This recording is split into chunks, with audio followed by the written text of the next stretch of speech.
This is lecture 7, Introduction to Scientific Computing. Last year, the very first lecture started with discussing computer architecture. It tried to sort of squeeze this whole book into a 50-minute lecture. This topic gets outdated very quickly. I briefly looked at the slides. It's better that just we make some new ones and maybe try to discuss this in the light of our course. So a lot of topics, of course, will be omitted. We cannot really do this whole book.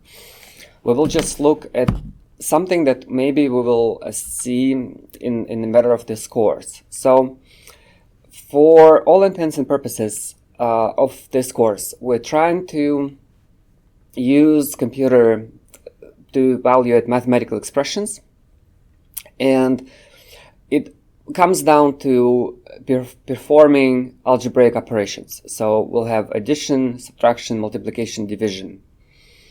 Early mechanical computation devices were intended to do that. So you would have some sort of mechanical machine, sometimes with a manual crank, where you turn it once and it produces some result depending what you first gave it, what number you gave it, and which operations you chose. So early computing devices were electromechanical, and early CPUs tried to mimic this functionality just to make it faster. This was the idea, just to calculate something. Calculation steps, they still are, in many respects, they're algebraic operations. So you do addition, subtraction, multiplication, and division. There's, of course, some additional strange functionalities added these days. Additional instructions allow to, for example, write out the result into memory, because when you crank the numbers are still inside this device, the processor. Also, just trying to communicate with external devices, done in several different ways. For example, in earlier systems, you would write to a certain memory address, but instead of being actual memory, that would be a device connected to it. Now, these days, it's done slightly differently. You use a different command to communicate with devices. The instructions usually come as a sequential list and are just performed one by one. That's pretty obvious, but there may be some jump instructions that would let you go into a different portion of the code. And more importantly, there are conditional jumps, which first compare the result of the previous operation, for example, and then they make a jump depending on this result. So like if it's greater than 0, then go into this portion of the code, otherwise continue. So using this, even this very narrow, small instruction set, one can already calculate values of many functions, because the functions that we would see, elementary functions from mathematics like sine, cosine, inverse, trigonometry, exponent, logarithm, they may be calculated just by using algebraic operations and conditional operations. So they would be split into smaller fragments, and each of those little fragments would be approximated as a polynomial, for example, like Legendre polynomials or Taylor's series expansion. So algebraic operations is sufficient to calculate many things in mathematics. Now, before computers became widely available, mathematicians often used thick tables with pre-computed values of those functions. So, of course, the advances in computing, it made advances in other areas of science quickly. While the computers brought some immediate results in mathematics and other sciences, the potential for communication and data analysis was also realized. So, of course, the governments wanted to use computers to store data maybe about their citizens, maybe some registration data about property, vehicles, and so on. PDP-11 machines, the one that we look at this course sometimes, has networking capabilities by adding some like extension cards to it. Many of early systems on ARPANET were PDP-11s, right? So that's basically not just some random machine. It's a big part of computing history that gave birth to the internet. There's a variety of architectures and instruction sets. You, of course, know about the X86, AMD 64, the one that's used in desktop computers, and as an alternative, a lot of ARM devices in the phones. Not to be confused with a system on a chip, because CPU is just a small piece of a bigger computer system on a chip. Intend to put as much components as possible into the single integrated circuit. That pretty much includes such components as memory, some input and output, what's called the input and output controllers, storage, modems, GPUs. Some of the examples would be recent MacBooks, phones, and a lot of like embedded devices, and sometimes microcontrollers can fall into this category as well. It is very difficult to give a detailed diagram of the CPU and how it plays into the computer because there's so many different systems that exist. This is very generic. This type of diagram will age well, so it probably will stay like this for some time. It was like this for a while in the past. We have a processor, electric circuit, which is connected to random access memory. And inside the processor, there is what's called the control unit, registers, and some logic units. What does it do? From the memory, it extracts the instructions one by one, looks at them, analyzes where they're going to go, what they're going to do, gives them to the combination logic to crunch. Registers is just like internal storage in the processor. That's sometimes it's described as like extremely fast.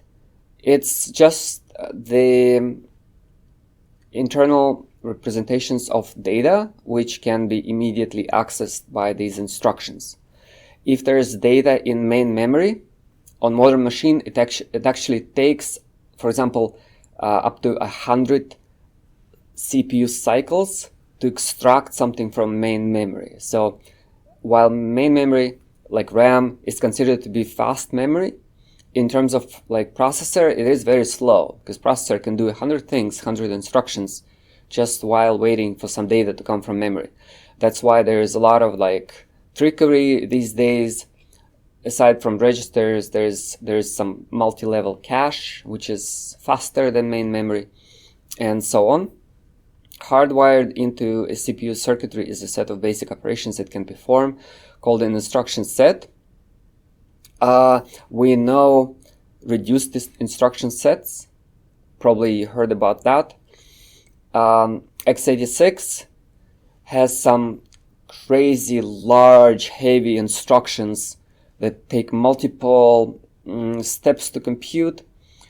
An alternative is to have a very small set of instructions that are very basic, but each performs quickly, and this simplifies the design of processor, and in a way it accelerates things and makes them energy efficient, for example. Each instruction is represented by a unique combination of bits known as the machine language opcode. This is just terminology. Somehow this instruction has to be encoded in memory. It's of course encoded in some binary code, which is called opcode. We will look at this in a moment. The actual mathematical operation for each instruction is performed by a combinatorial logic circuit within the CPU's processor known as the arithmetic logic unit or ALU. In general, a CPU executes an instruction by fetching it from memory, using its ALU to perform an operation, and then storing the result to memory. Now, this is from Wikipedia. Fairly basic knowledge. Let's move on to the next slide. There is a wide variety of CPUs and systems on a chip. Now, these days, the advances in the production process are not as rapid, so increasing the performance of the machine, of the system, that increase cannot just come from technological advance in the production process. There has to be other means, other trickery on how to speed up things. One example is to place random access memory onto the same chip, very close to the CPU, so there is less distance and faster connectivity as a result. Some other means is to include additional processing units, such as the neural engine. It is designed to operate on 16-bit floating point numbers that are very often used for machine learning. In reality, there are mathematical functions that multiply matrices of 16-bit floats. Sometimes it can be used for some silly things like video filters and such, but this is what market requires. So particular solutions, engineering solutions are proposed, and it's the complexity of the chips now that allows to improve the overall performance. GPUs have appeared over 10 years ago. Somebody quickly realized their potential for computation. Originally, they just appeared as graphic cards, but people realized that instead of processing the graphics, you can give to them numbers to crunch. The way that they were designed, they would perform the same operation on a large array of data. As long as all the commands stay the same, it works really fast because it only needs one control unit for a large group of cores, so to speak. They're not really called cores, but you can think of them that way. General registers. So we're now looking at the architecture of this old PDP-11 machine from the 70s. The reason why I show this machine is because it's much simpler than modern computers. And if we do speak about like modern computers in this class, a couple of years from now, this will not make any sense because things changed quickly. So it's better, let's look at the past, how things were. A lot of things stayed the same. General registers are, you can think of it as locations to store the data inside the processor. You can compare it with a calculator where you have a single number already displayed on the screen, but very often there is also a memory in the calculator, which you can exchange with the screen. You can bring it back. You can also perform some operations on the memory, like add what you have to the memory stored in the calculator. So those are registers. They are normally would be the only data that you can execute the operations on. Even if there is a command such as add a number to something in memory, such command, it's actually a much longer story because you need to get something from the memory, add things together, and write it back. In reality, processor can only crunch the number that's already inside it, so it can only really operate on registers. There are some special registers like the program counter register. Program counter keeps track of the location that's currently being executed, the location in the list of instructions that are being run. Every time an instruction runs, program counter increments. And some instructions take more than 1 byte. There's instructions that can be like 2 bytes, 3 bytes, 4 bytes, and so on. So the program counter increments appropriately to go to the next instruction. Program counter can also be altered by the jump instructions. So if we jump into a different place in the program, this is done by writing a new number into program counter.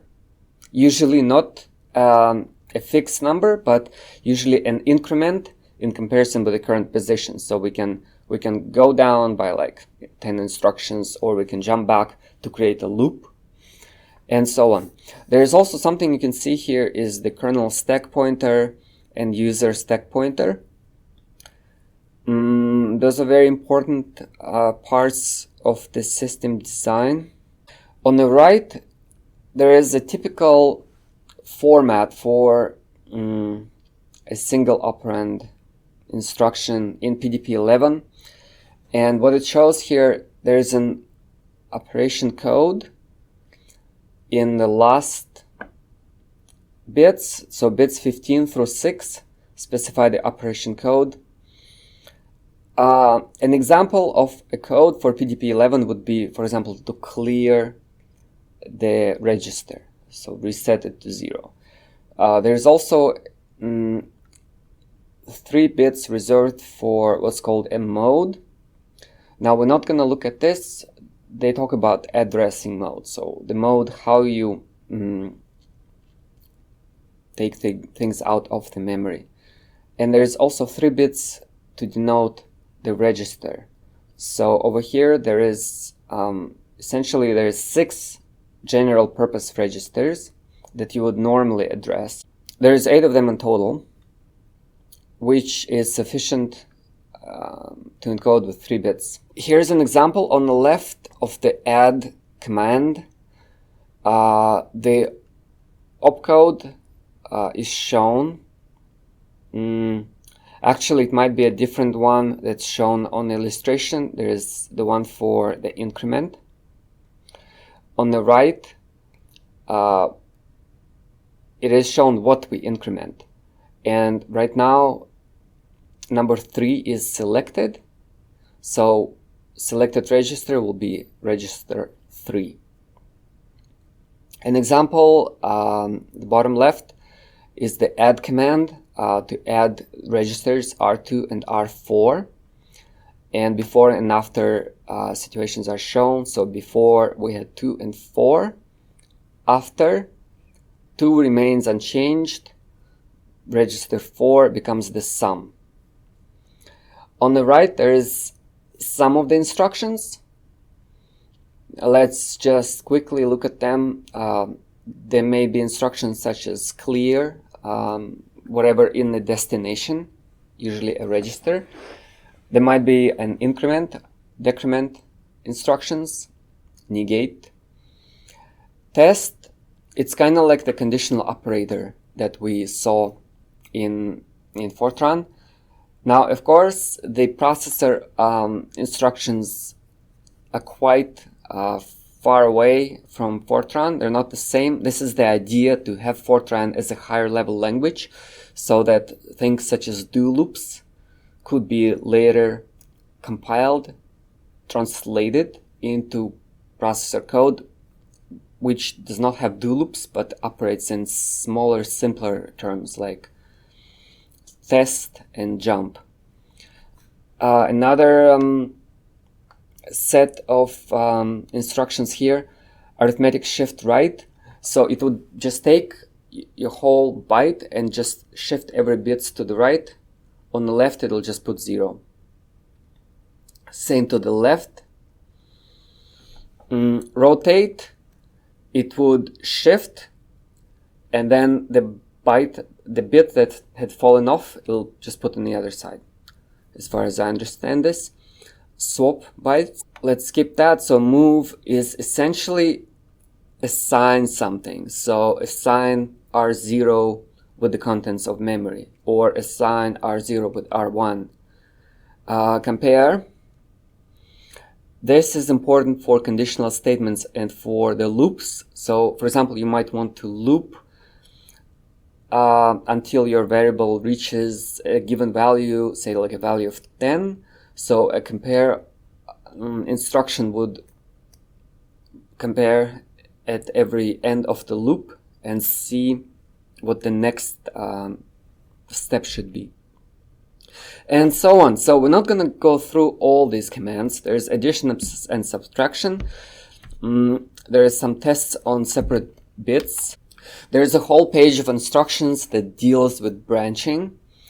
So one compare operation is just to compare to a given single value, but a lot of times we just want to see if something is greater than 0, for example. There is also conditional branches. So branch if less or equal to 0. So that's combined comparison and jump. Again, in x86, things may be slightly different. In ARM processors, things can be different. There's also a different assembly language for the GPUs, like NVIDIA CUDA devices and so on. So assembly languages, they're quite versatile. Also, even for a single process, there might be different standards of representing assembly language. So there might be like an Intel standard of writing down those commands and some other standard of writing down the commands. So it's all very confusing. You will not be required to do any assembly language in the course. This is for the education purposes. So let's get to the x86 type processor and I think the AMD 64 architecture, what it's called. These processors themselves may be very different. So you would see a lot of times in desktop computers, something like i7, i9, i5, i3.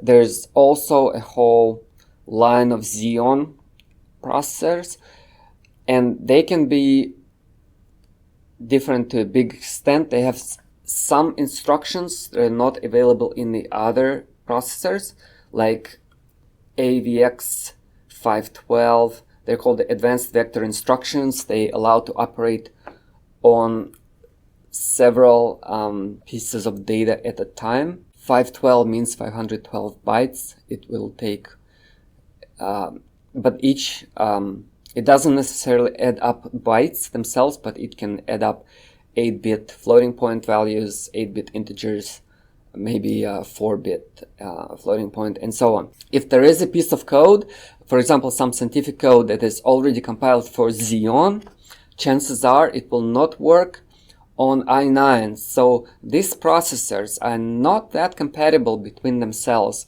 It's possible to compile a Windows executable that will seemingly run perfectly fine, but it will only run on Xeon. This feature is often used in copy protection software that will sort of compile things for something like Xeon, so the code originally will crash in a typical desktop machine. And then later, while running the code, it will substitute several portions of the commands with the instructions for the current processor. That just confuses what's going on. And for pirates, it makes it very difficult to analyze the code, to understand the reason why it's not working.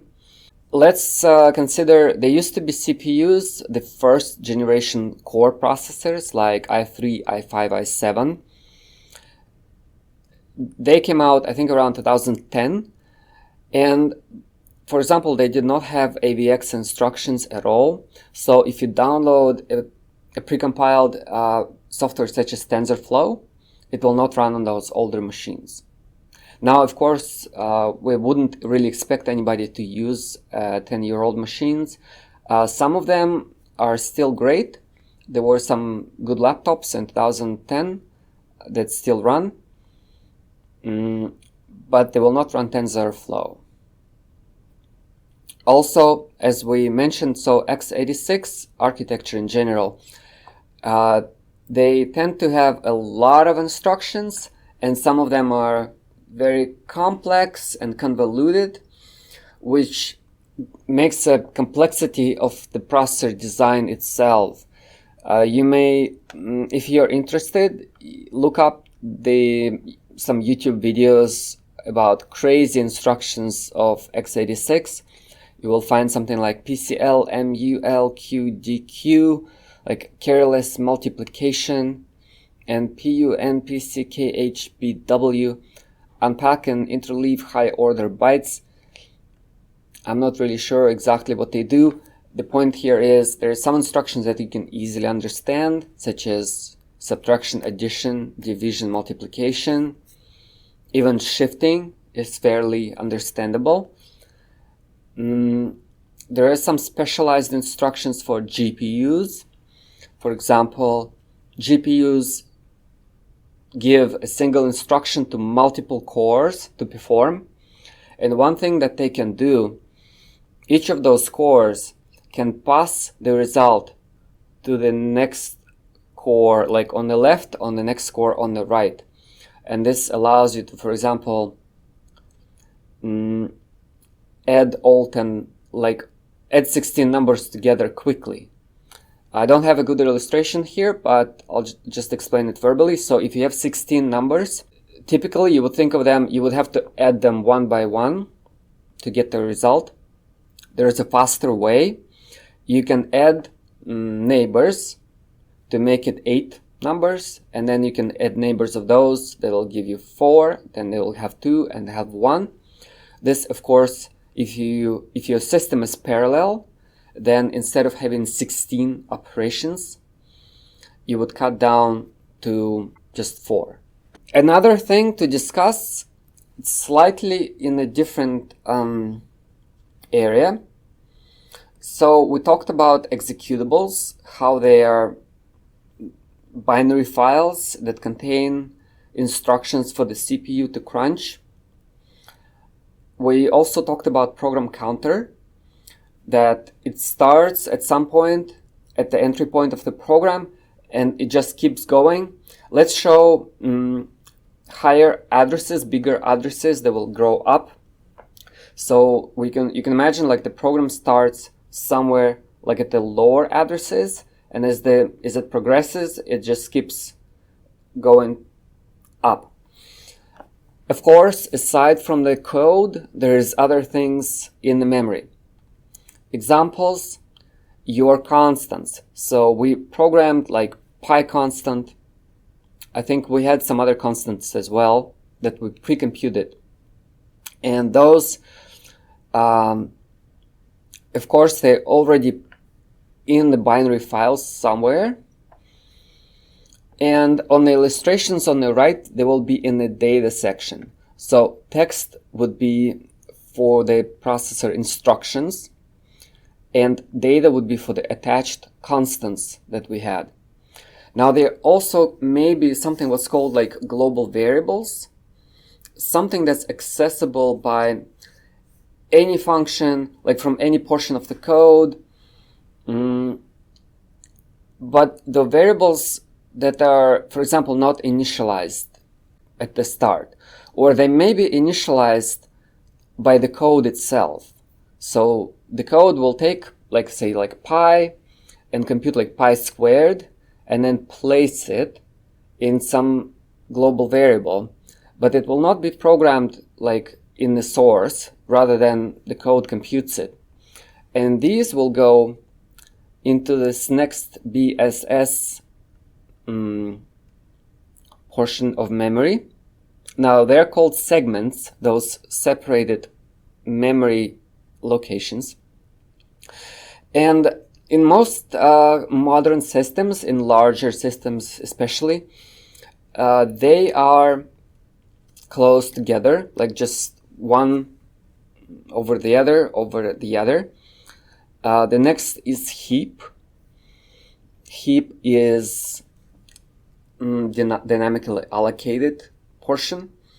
And then the arrows show that the more you allocate heap, the higher it grows. So if you send an instruction, we did not discuss this in class, but let's say your program needs memory, initially you don't know how much, but as it computes something, it says, okay, I need another gigabyte of memory. And it tells the operating system. And what it does, it extends this heap boundary up. So it will not randomly pick a location from this white unused space. It will always just extend this heap up and up and up. You can also deallocate memory, but if you deallocate it from the very top, chances are it might come down. But if you deallocate something that you allocated previously, like in the middle, then your heap will not decrease, because that boundary can only go down when something on the top is removed. So there is a problem. You can read about it if you like. It's called memory fragmentation. We already saw the stack register, which contains the stack counter or stack pointer. Stack is shown to grow down. It's also shown to be located at a very specific address in memory, at a very specific place. And it contains temporary variables that are local variables for given functions. So remember, like from our main program, we would call a function to compute, for example, a toll for a bicyclist crossing the bridge. So while that function runs, it needs some variables. It needs them only temporarily, and those would be placed on the stack while that function runs. If that function calls another one, the stack will grow and add the new variables that the other function needs, and so on. So if the several functions, if they call the others in chain, the stack will grow to create those temporary variables. Once the functions are exited, the stack will shrink back to its original size. Most variables that we've used so far were either local variables on the stack, any non-initialized, non-constant variables that we created in main or in any function that goes onto the stack. We also had constants that would go into the data segments. I don't think we created any global variables that would go into the PSS. We also did not allocate any heap yet. So keep in mind that this layout is specific to operating system and also specific to the machine architecture. What is shown here, this whole memory space, is 4 gigabytes. It is for a 32-bit machine. These days, we're mostly running 64-bit systems. And on 64-bit systems, the memory layout will be different. Also, in this case, this memory layout is not how it's represented in the actual physical memory chips. So over here, before you get to the actual physical location, there is a lot of transformations of the address going on. So this is what your program thinks. This is what it sees. There's also OS kernel space. And it also says user cannot read from nor write to these addresses, otherwise resulting in a segmentation fault. It is a portion of memory where your operating system resides. It uses this portion. And again, as it properly said, you're not allowed to read and write. Each segment is protected in its own way. So sometimes there are systems where if you have constant data in the data segment, you cannot change it while the program runs. If you try, just the processor tells you that this cannot happen and the program terminates and it's done. Same for the code itself. Sometimes you're allowed to change the code, so the program itself can change its own code. Sometimes not. There is also, if you try to just access something that was not allocated, something from the empty space in the middle, there is no way for the operating system and the processor to reach that unallocated address. There's just on the other side of it, there is nothing that can possibly be reached. So until you tell the operating system, okay, we're using this piece of memory, these addresses are just not reachable. On the same note, however, in this seemingly unallocated white space, there may be a few other things placed. There may be some shared libraries that go in there. You can also specifically allocate memory in the middle by using operating system specific instructions. So if we're just using the language like the standard Fortran or standard C language, there is no way for us to do that. These things are system specific, so we will have to call some functionality of an operating system that we work with. Again, so this is a very difficult it's not a difficult, but it's rather just like a lengthy topic to discuss. I just wanted to show you kind of like in general how things look like. Again, so for 64-bit systems, things will look differently. Also think about this. When the 32-bit systems became popular, and they became popular in 1995 when Pentium Pro came out, the typical sizes of household machines or even like a desktop machines were on the order of several megabytes. So the amount of RAM that you would see in those systems were something like between like a 1 megabyte of RAM or maybe 16 megabytes of RAM. So not even close to 4 gigs.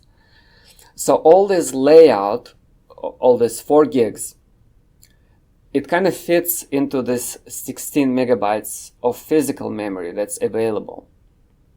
Because each of these segments, it doesn't really take a lot of space. So operating system, it may be something like 1 or 2 megabytes just total, and stock is very often it's limited. Even these days, it's just limited to like 8 megabytes. Heap, same thing. It depends on your own code. Do you allocate heap? How much?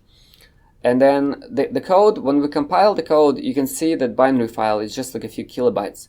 So the text segment is also very small, and the data it's only the number of how many constant we put in this. So all this space can be fairly small, and you can fit it into 16 megabytes, but you need to have a transformation layer in the middle, how you decode the physical addresses from the addresses that your application uses. It's also done to separate different processes into different memory spaces, so one process could not write into the memory space of another process. Kilobytes and megabytes. I'm sure you guys know this. Most of you do. Let's just go over this real quick. So an established common notation is 1 kilobyte is 1024 bytes. 1 megabyte will be 1024 kilobytes, which will make it 1,044,576 bytes. And similarly for gigabytes and terabytes, there will be multiples of 1024. These days, they're trying to go away from this confusing notation because it always confused everybody. And the new notation is KI, like kibibyte, maybe byte, BB byte, gigabyte. I think I made a typo over here. It's kind of weird words. It's still not completely settled. Also, if you're buying, say, internet connection, it's usually advertised as megabits per second.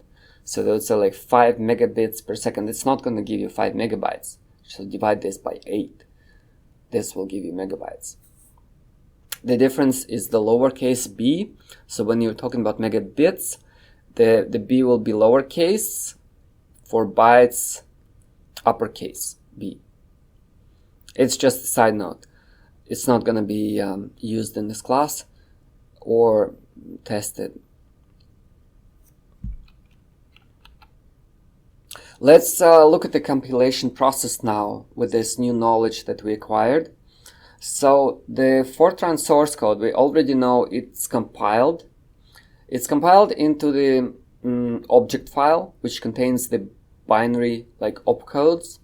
It's also possible to get assembly language out of gfortran compiler by using this command line. So gfortran -S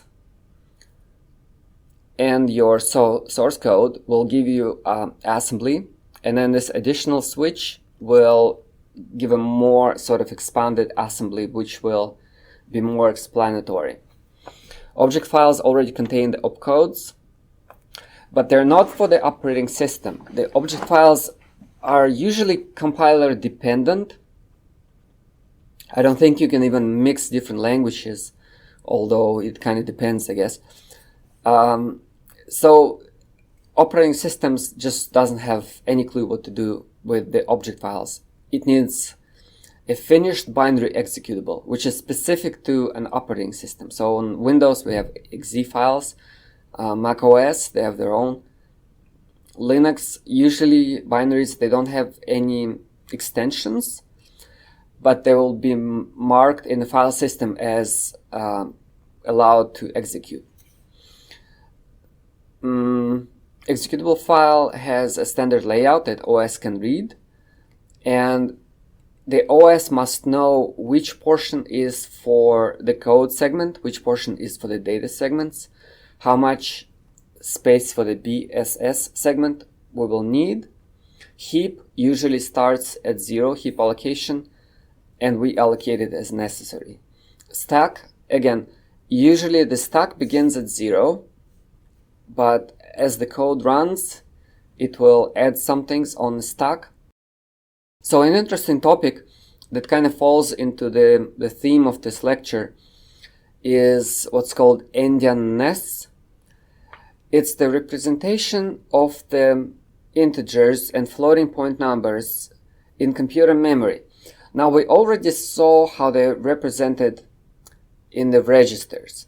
So when we printed out an integer as binary, we would have less significant bits on the right and most significant bits on the left. We also printed out floating point values. When we printed them out, they kind of came from a processor register. Well, at some point they were stored in memory, but when we actually started printing them, they were already in the register. And register it can be 32 bits, so it's not really split into bytes. Sometimes it can be split, but when the processor crunches that number, it crunches all 32 bits. This whole register is 32 bits. And the bits are, of course, numbered from 0 to 31 in there. The problem arises when we're trying to save that into memory. Because think of it like this, we can place it into memory like that, or we can place it like this. And this is what this illustration shows. So let's start with little endian systems first, shown on the right. Imagine that your 32-bit integer is only 0D. That's all there is. And let's imagine for now that the rest is 0. It's placed into memory, and you know its memory location is A. What will happen if you try to extract just 1 byte from the location A?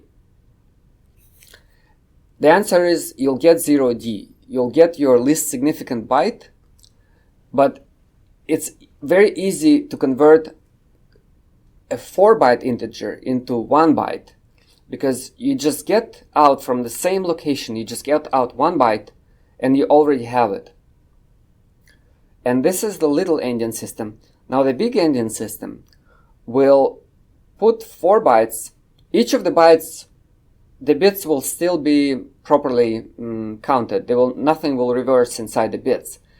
But the order of the bytes is now different. So to the location A over here, we will save the highest significant byte, then the lower significant byte, and then the lowest significant byte will go into A plus 3. But in this case, your least significant byte, the one that you want to take, will not be at A anymore, but it will be at A plus 3. And even more confusion will arise if you save a binary on one machine and try to read it from another. And those machines are, for example, Raspberry Pi and X86 or ARM64 architecture. So on your desktops, save the fragment of memory, try to read it on ARM. There will be a problem unless you know what's going on.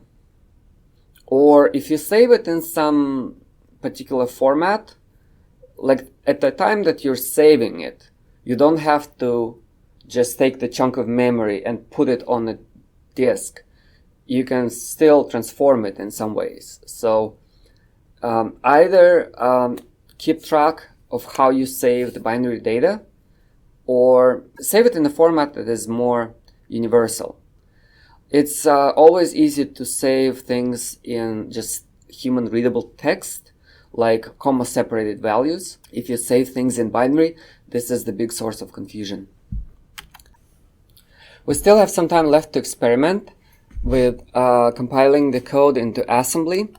Let's log into man server, garfield.cs.manca. I will run something called tmux, I think it's pronounced. Control B, Shift %. I already have some code prepared. Let's do the same in the other half of the screen. And we'll run gfortran -s -f verbose asm p1.f90, and it generated the file. Let's look at the source code.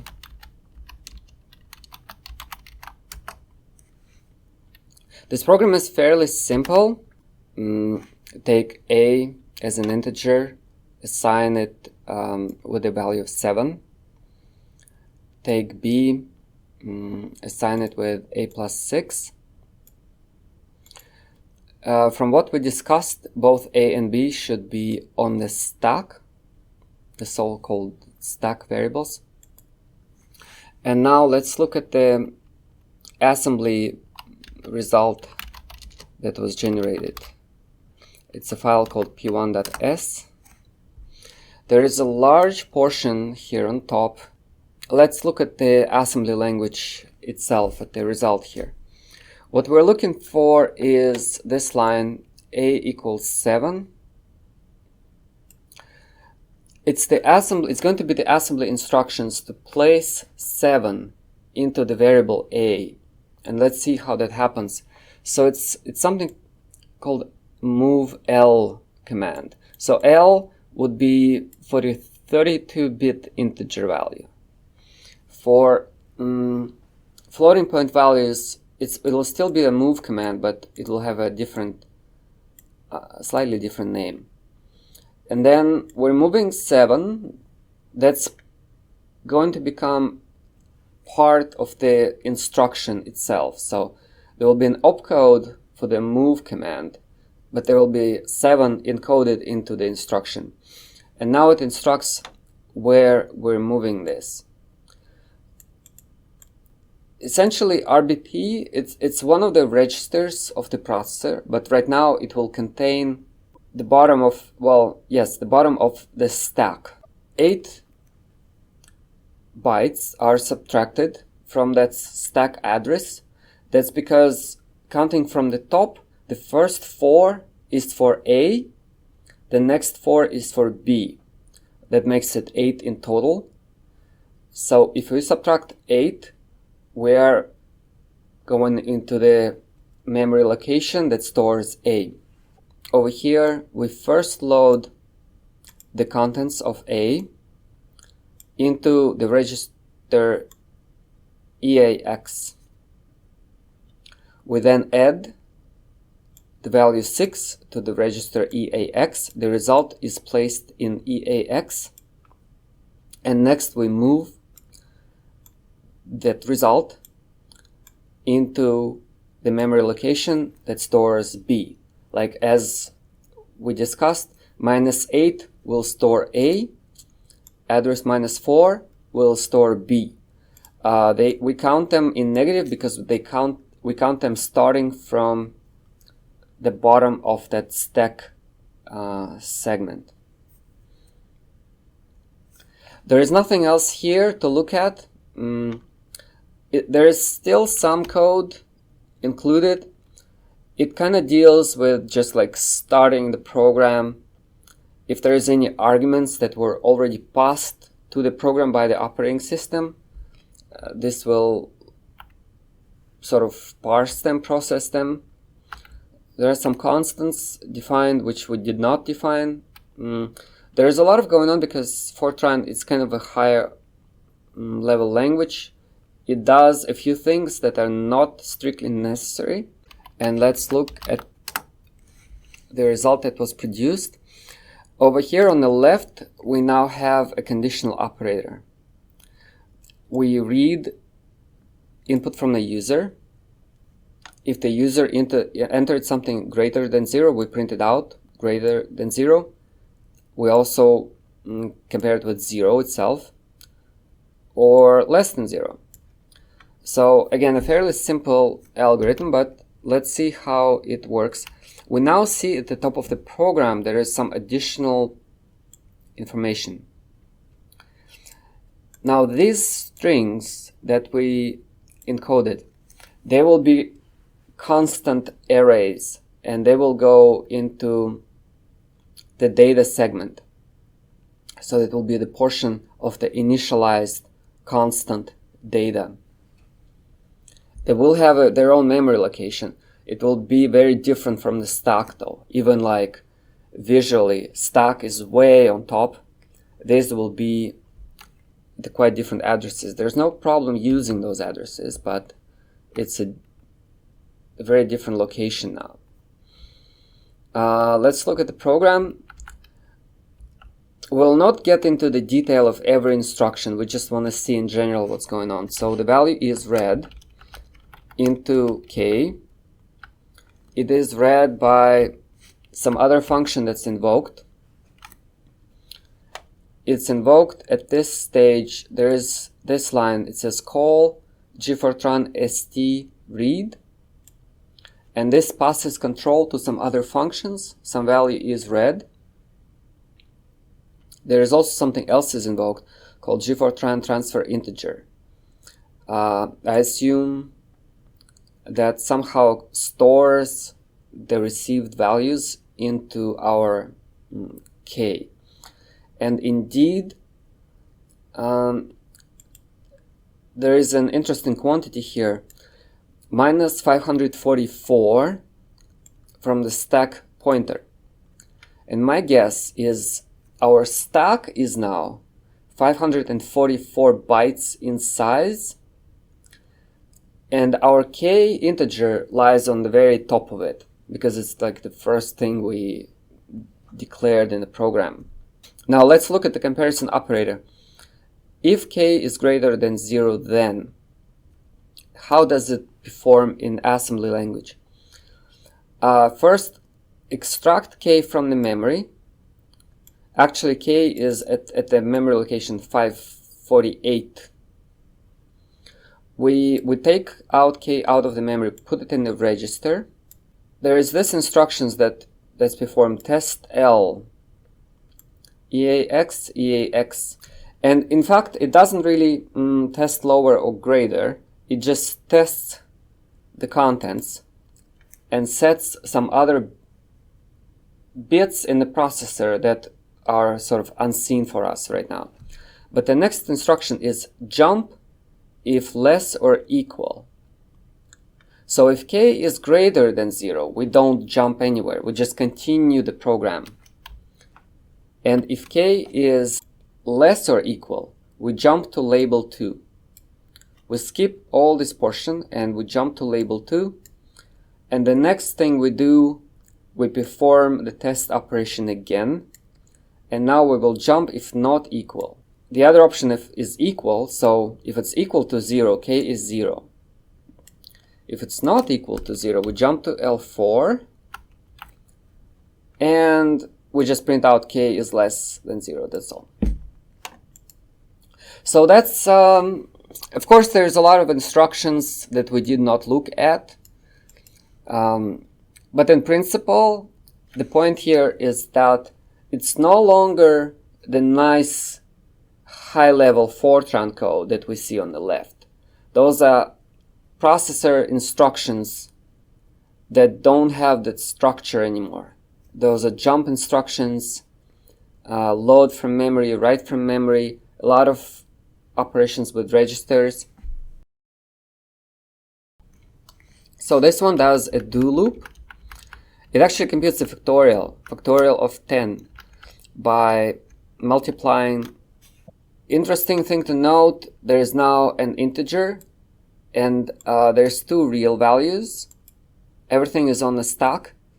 The factorial is our result value, and k real, it's a result of the conversion of the integer k into the real k. So we convert k from the integer into a real value and then multiply it to the existing value of the factorial and then store everything in the factorial. So that's, in the end, it should produce the factorial of 10. First of all, factorial is assigned to 1. The variable factorial is assigned to 1. Now we have a different move instruction, move ss. And I suppose this value, lc0, is 1. And XMM is the register that will hold our floating point value. Let's look at this constant, lc1, lc0. It's supposed to be 1 in the floating point form, in the 32-bit floating point form. But as you saw in binary, it's represented by a very funny string that has, it's not 1 at all. This is 1 when it's loaded into a floating point register. Now, while in the loop, there is one more interesting thing that should happen. There is this huge instruction that's seemingly scary. The idea of this instruction is to convert the integer into the floating point representation. This concludes lecture 7.